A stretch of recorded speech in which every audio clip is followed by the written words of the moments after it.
that are thinking about starting a business know what that product or service is yet? You said you guys were thinking about it. I mean, you don't have to tell me what your product is. I'm sure it's something secret, you know. Do you know what your product is? You do? When you say, I believe in my product or service because, were you able to answer that question? Do you know why it is something that is, does anybody have a product that doesn't exist with no competition?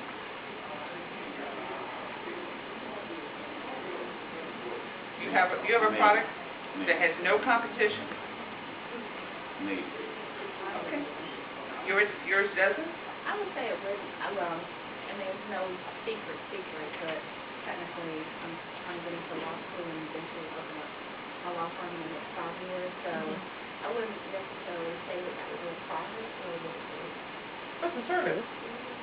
Yeah, you're going to open up a firm. Right. Yeah, and you provide law services to people. Yeah. I mean, but you're going to have competitors. Right. Yeah.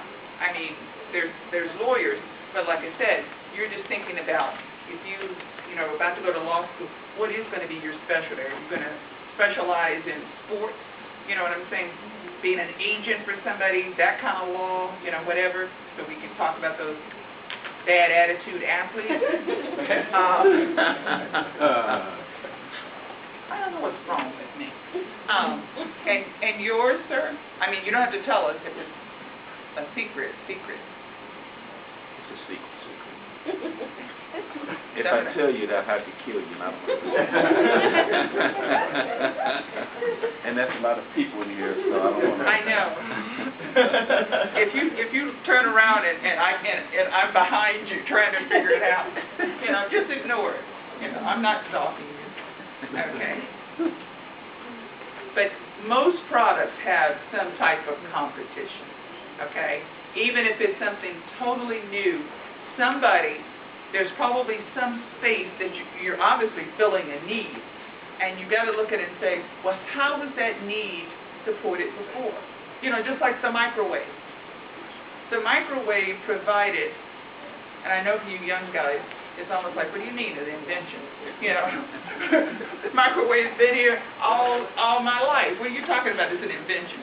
Well, it was an accidental invention, but it revolutionized, you know, just like how people would heat up food or whatever. So it's just almost like now, it's like, what do you mean you don't have a microwave? You know, are you a caveman? I mean, what's wrong with you? But there are things that was new. You always had a stove.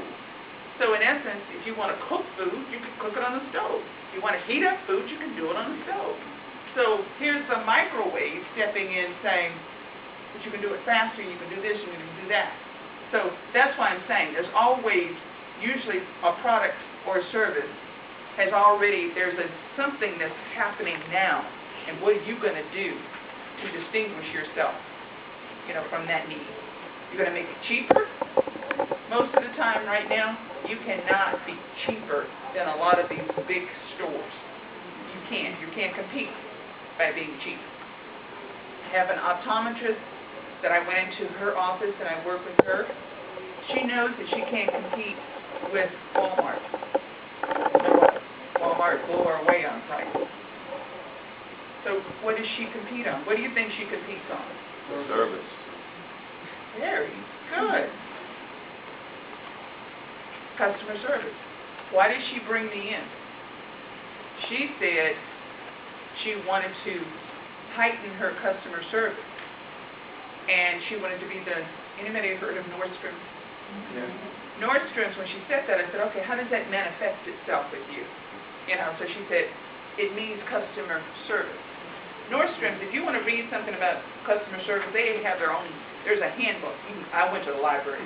Also, being an entrepreneur means you don't necessarily buy a bunch of stuff. I got a library card. I make friends with librarians.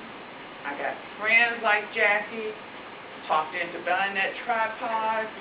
Here she is. That's her webcam that's on there. That's her video camera that's on there. What else? What other contraptions you got, Jackie? I don't know. Yeah.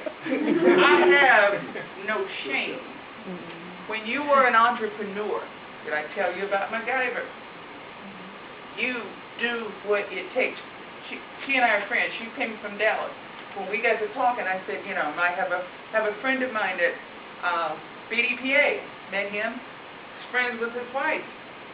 Turns out, I don't know where. I know God sent him.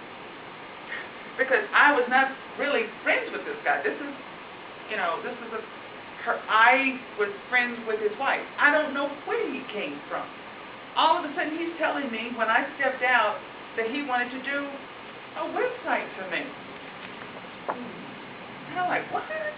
You know, and he still puts up with me. And I don't really pay him. And it's not like he's attracted to me. I'm not attracted. It's none of that. None of that. So that's one of those where you say, thank you, God, and you keep on moving. But I try to circle back and make sure that business comes his way. So when I came and I told him, I said, Jackie got a video camera. He got on the phone, you do this, you do this, So when you become an entrepreneur, you build relationships because you're not going to be able to buy everything that you need. It's about building relationships that I can call on Jackie. How many years we known each other? Let's not even say it. Because I'm the baby. It would be way more than Matthew's age. And I think it's more than, was it Michael? Michael. See, I'm good. Thank God it was 2 N's. But anyway, so was there any, and don't fall in love with your product or service. Just don't fall in love with it. Okay?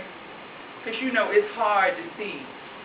Just like when you're blind, it's still 10 minutes.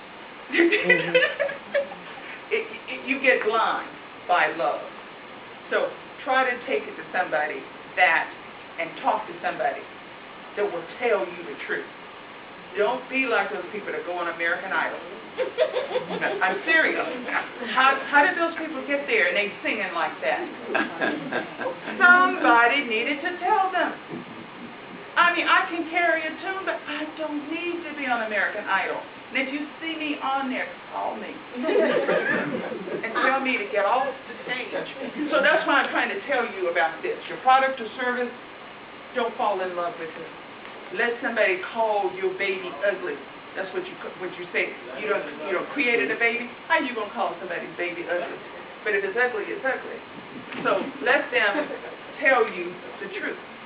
And with that, I'm going to shut up and ask for any input. And then we're going to, I think, Jackie, are you passing out the eval? One thing is this products and services, you know, what I was saying about our product and service, my wife and I think about it's not like it's super secret, but you brought some light on like our competitors and distinguishing our products and services from competitors. I guess that's work that we still need to do and to focus on to make sure that, you know, what I perceive as having a competition may not really be true. Okay. So Jackie is passing out the evaluations. Don't let that stop your questions. I have my cards up here, and I'd love to get your email addresses so that we can stay in touch. Oh, you're doing everything, Bill. I know, entrepreneur. And here she is to present my award. I'm so surprised. As you guys continue to fill out your evaluation form, I'll just ask that you place them back on the tray, and we'll pick them up at the end of the session here. But Barbara, on behalf of BDPA, the conference workshop director, Phyllis Coleman, and the national president, we'd like to present you with this little certificate in appreciation of your time and your effort that you put here at the conference here. Are you ready to be an entrepreneur? Thank you very much. Thank you. So any questions as you're completing? I don't want to stop you from, what's the highest rating, Jackie? I think Is there a number